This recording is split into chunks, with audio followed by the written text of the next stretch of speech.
ত্রিপুরার সোনামুড়ায় মাদক কারবারের বিরুদ্ধে বড়সড় সাফল্য পেল পুলিশ। গোপন সূত্রের খবরের ভিত্তিতে সোনামুড়া থানার পুলিশ কমলনগর এলাকায় এক পাচারকারীর বাড়িতে অভিযান চালায়। ওসি তাপস দাসের নেতৃত্বে চালানো এই অভিযানের সময় পুলিশ পৌঁছানোর আগেই মূল অভিযুক্ত পালিয়ে যায়। তবে বাড়িটিতে তল্লাশি চালিয়ে পুলিশ মাটির নিচে লুকিয়ে রাখা 3টি বড় ড্রাম উদ্ধার করে। ওই ড্রামগুলো থেকে মোট 129 কেজি 800 গ্রাম শুকনো গাঁজা উদ্ধার হয়েছে, যার আনুমানিক বাজার মূল্য প্রায় 26 লক্ষ টাকা বলে জানা গেছে। পুলিশ ওই মাদকদ্রব্য বাজেয়াপ্ত করেছে এবং পলাতক পাচারকারীর খোঁজে তল্লাশি জারি রয়েছে। আধিকারিকরা জানিয়েছেন, এলাকায় মাদক ব্যবসার বিরুদ্ধে এই ধরনের অভিযান আগামী দিনেও অব্যাহত থাকবে।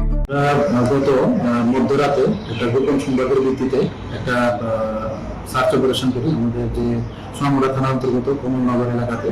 এখানে একজনের ডাকাতের বাড়ি থেকে আমরা 3 গ্রাম গাঁজা ভর্তি উদ্ধার করি এবং এগুলি সমস্ত আইনি পদ্ধতি মেনে এগুলি সিজ করা হয় এবং যা সর্বমোট ওজন বলে দেখা গেল 129 কেজি 800 গ্রাম।